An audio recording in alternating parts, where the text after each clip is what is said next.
Chapter 6। Shri भगवान बोले, जो पुरुष कर्म फल का आश्रय न लेकर करने योग्य कर्म करता है वह सन्यासी तथा योगी है, और केवल अग्नि का त्याग करने वाला सन्यासी नहीं है तथा केवल क्रियाओं का त्याग करने वाला योगी नहीं है। हे अर्जुन, जिसको सन्यास ऐसा कहते हैं उसी को तू योग जान,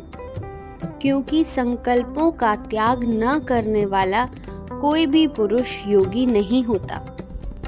योग में आरूढ़ होने की इच्छा वाले मननशील पुरुष के लिए योग की प्राप्ति में निष्काम भाव से कर्म करना ही हेतु कहा जाता है, और योगारूढ़ हो जाने पर उस योगारूढ़ पुरुष का जो सर्व संकल्पों का अभाव है वही कल्याण में हेतु कहा जाता है। जिस काल में न तो इंद्रियों के भोगों में और न कर्मों में ही आसक्त होता है, उस काल में सर्व संकल्पों का त्याग पुरुष योगारूढ़ कहा जाता है। अपने द्वारा अपना संसार समुद्र से उद्धार करें और अपने को उद्योगति में न डालें, क्योंकि यह मनुष्य आप ही तो अपना मित्र है और आप ही अपना शत्रु है। जिस जीवात्मा द्वारा मन और इंद्रियों सहित शरीर जीता हुआ है,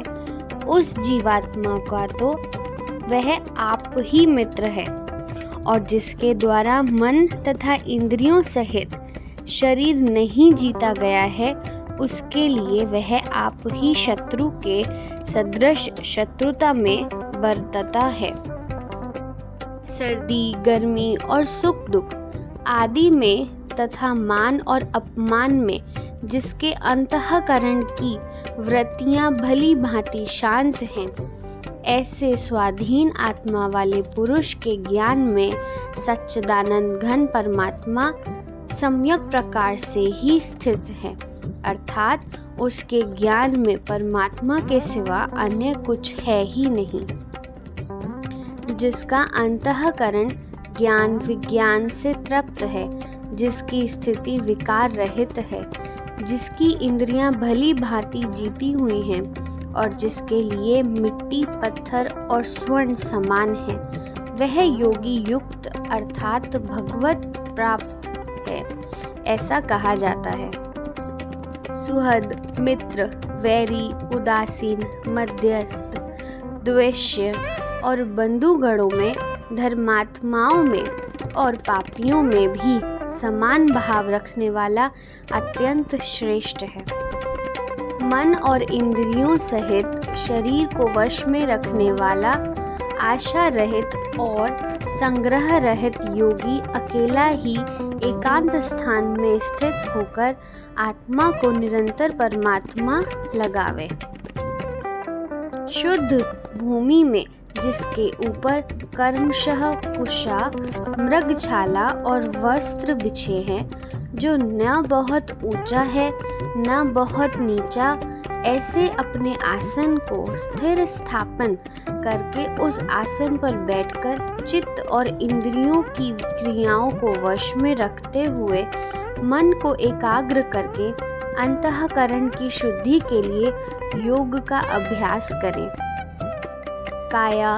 सिर और गले को समान एवं अचल धारण करके और स्थिर होकर अपनी नासिका के अग्रभाग पर दृष्टि जमाकर अन्य दिशाओं को न देखते हुए ब्रह्मचारी के व्रत में स्थित भय रहित तथा भली भांति शांत अंतःकरण वाला सावधान योगी मन को रोककर मुझ में चित्त वाला और मेरे परायण होकर स्थित होवे। वश में किए हुए मन वाला योगी इस प्रकार आत्मा को निरंतर मुझ परमेश्वर के स्वरूप में लगाता हुआ मुझ में रहने वाली परमानंद की पराकाष्ठा रूप शांति को प्राप्त होता है। हे अर्जुन, यह योग न तो बहुत खाने वाले का, न बिल्कुल न खाने वाले का, न बहुत शयन करने के स्वभाव वाले को और न सदा ही जागने वाले का ही सिद्ध होता है। दुखों का नाश करने वाला योग तो यथा योग्य आहार विहार करने वाले का, कर्मों में यथा योग्य चेष्टा करने वाले का और यथा योग्य सोने तथा जागने वाले का ही सिद्ध होता है। अत्यंत वश में किया हुआ चित्त जिस काल में परमात्मा में ही भली भांति स्थित हो जाता है, उस काल में संपूर्ण भोगों से सरपाह रहित पुरुष योग युक्त है,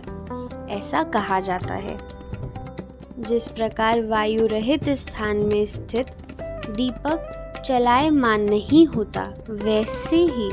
उपमा परमात्मा के ध्यान में लगे हुए योगी के जीते हुए चित्त की कही गई है। योग के अभ्यास से निरुद्ध चित्त जिस अवस्था में उपराम हो जाता है और जिस अवस्था में परमात्मा के ध्यान से शुद्ध हुई सूक्ष्म बुद्धि द्वारा परमात्मा को साक्षात करता हुआ सच्चिदानंद घन परमात्मा में ही संतुष्ट रहता है। इंद्रियों से अतीत केवल शुद्ध हुई सूक्ष्म बुद्धि द्वारा ग्रहण करने योग्य जो अनंत आनंद है, उसको जिस अवस्था में अनुभव करता है और जिस अवस्था में स्थित यह योगी परमात्मा के स्वरूप से विचलित होता ही नहीं, परमात्मा की प्राप्ति रूप जिस लाभ को प्राप्त होकर उससे अधिक दूसरा कुछ भी लाभ नहीं मानता और परमात्मा प्राप्ति रूप जिस अवस्था में स्थित योगी बड़े भारी दुख से भी चलायमान नहीं होता, जो दुख रूप संसार के संयोग से रहित है तथा जिसका नाम योग है, उसको जानना चाहिए। वह योग न उकताए हुए अर्थात धैर्य और उत्साह युक्त चित्त से निश्चय पूर्वक करना कर्तव्य है। संकल्प से उत्पन्न होने वाली संपूर्ण कामनाओं को निःशेष रूप से त्याग कर और मन के द्वारा इंद्रियों के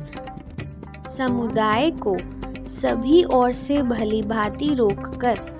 कर्म से अभ्यास करता हुआ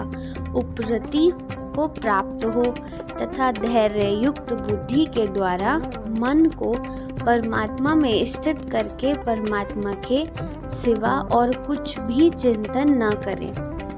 यह स्थिर न रहने वाला और चंचल मन जिस जिस शब्दादि विषय के निमित्त से संसार में विचरता है, उस विषय से रोक कर यानी हटाकर इसे बार बार परमात्मा में ही निरुद्ध करें। क्योंकि जिसका मन भली प्रकार शांत है,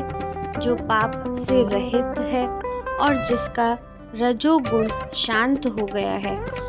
ऐसे इस सच्चिदानंद घन ब्रह्म के साथ एक ही भाव हुए योगी को उत्तम आनंद प्राप्त होता है। वह पाप रहित योगी इस प्रकार निरंतर आत्मा को परमात्मा में लगाता हुआ सुखपूर्वक परम ब्रह्म परमात्मा की प्राप्ति रूप अनंत आनंद का अनुभव करता है। सर्वव्यापी अनंत चेतन में एक ही भाव से स्थिति रूप योग से युक्त आत्मा वाला तथा सब में संभाव से देखने वाला योगी आत्मा को संपूर्ण भूतों में स्थित और संपूर्ण भूतों को आत्मा में कल्पित देखता है। जो पुरुष संपूर्ण भूतों में सबके आत्म रूप मुझ वासुदेव को ही व्यापक देखता है और संपूर्ण भूतों को मुझ वासुदेव के अंतर्गत देखता है, उसके लिए मैं अदृश्य नहीं होता और वह मेरे लिए अदृश्य नहीं होता। जो पुरुष एक ही भाव में स्थित होकर संपूर्ण भूतों में आत्म रूप से स्थित मुझ सच्चिदानंद घन वासुदेव को भजता है, वह योगी सब प्रकार से बरतता हुआ भी मुझ में ही बरतता है। हे अर्जुन, जो योगी अपनी भांति संपूर्ण भूतों में सम देखता है और सुख अथवा दुख को भी सब में सम देखता है, वह योगी परम श्रेष्ठ माना गया है। अर्जुन बोले, हे मधुसूदन, जो यह योग आपने संभाव से कहा है, मन के चंचल होने से मैं इसकी नित्य स्थिति को नहीं देखता हूँ, क्योंकि हे श्री कृष्ण, यह मन बड़ा चंचल, प्रमथन स्वभाव वाला, बड़ा दृढ़ और बलवान है। इसके लिए उसका वश में करना मैं वायु को रोकने की भांति अत्यंत दुष्कर मानता हूँ। श्री भगवान बोले, हे महाबाहो, निसंदेह मन चंचल और कठिनता से वश में होने वाला है, परंतु हे कुंती पुत्र अर्जुन, यह अभ्यास और वैराग्य से वश में होता है। जिसका मन वश में किया हुआ नहीं है, ऐसे पुरुष द्वारा योग दुष्प्राप्य है, और वश में किए हुए मन वाले प्रयत्नशील पुरुष द्वारा साधन से उसका प्राप्त होना सहज है। यह मेरा मत है। अर्जुन बोले, हे श्री कृष्ण, जो योग में श्रद्धा रखने वाला है किंतु संयमी नहीं है, इस कारण जिसका मन अंत काल में योग से विचलित हो गया है, ऐसा साधक योग की सिद्धि को अर्थात भगवत साक्षात्कार को न प्राप्त होकर किस गति को प्राप्त होता है? हे महाबाहो, क्या वह भगवत प्राप्ति के मार्ग में मोहित और आश्रय रहित पुरुष छिन्न भिन्न बादल की भांति दोनों ओर से भ्रष्ट होकर नष्ट तो नहीं हो जाता? हे श्री कृष्ण, मेरे इस संशय को संपूर्ण रूप से छेदन करने के लिए आप ही योग्य हैं, क्योंकि आपके सिवा दूसरा इस संशय का छेदन करने वाला मिलना संभव नहीं है।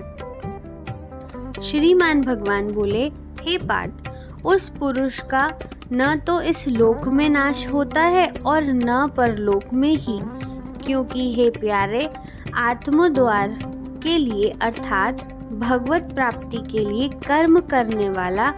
कोई भी मनुष्य दुर्गति को प्राप्त नहीं होता। योग भ्रष्ट पुरुष पुण्यवानों लोकों को अर्थात स्वर्गति उत्तम लोकों को प्राप्त होकर उनमें बहुत वर्षों तक निवास करके फिर शुद्ध आचरण वाले श्रीमान पुरुषों के घर में जन्म लेता है, अथवा वैराग्यवान पुरुष उन लोकों में न जाकर ज्ञानवान योगियों के ही कुल में जन्म लेता है। परंतु इस प्रकार का जो यह जन्म है सो संसार में निसंदेह अत्यंत दुर्लभ है। वहाँ उस पहले शरीर में संग्रह किए हुए बुद्धि संयोग को अर्थात राम बुद्धि रूप योग के संस्कारों को अनायास ही प्राप्त हो जाता है, और हे कुरुनंदन, उसके प्रभाव से वह फिर आत्मा की प्राप्ति रूप सिद्धि के लिए पहले से भी बढ़कर प्रयत्न करता है। वह श्रीमानों के घर जन्म लेने वाला योग भ्रष्ट पराधीन हुआ भी उस पहले के अभ्यास से ही निसंदेह भगवान की ओर आकर्षित किया जाता है, तथा समबुद्धि रूप योग का जिज्ञासु भी वेद में कहे हुए सकाम कर्मों के फल को उल्लंघन कर जाता है। परंतु प्रयत्न पूर्वक अभ्यास करने वाला योगी तो पिछले अनेक जन्मों के संस्कार बल से इसी जन्म में संसिद्ध होकर संपूर्ण पापों से रहित हो फिर तत्काल ही परम गति को प्राप्त हो जाता है। योगी तपस्वियों से श्रेष्ठ है, शास्त्र ज्ञानियों से भी श्रेष्ठ माना गया है, और सकाम कर्म करने वाले से भी योगी श्रेष्ठ है। इससे हे अर्जुन तू योगी हो। संपूर्ण योगियों में भी जो श्रद्धावान योगी मुझ में लगे हुए अंतरात्मा से मुझको निरंतर भजता है, वह योगी मुझे परम श्रेष्ठ मान्य है। इस प्रकार उपनिषद, ब्रह्म विद्या तथा योग शास्त्र रूप श्रीमद् भगवद गीता के श्री कृष्ण अर्जुन संवाद में आत्म संयम योग नामक छठा अध्याय संपूर्ण हुआ।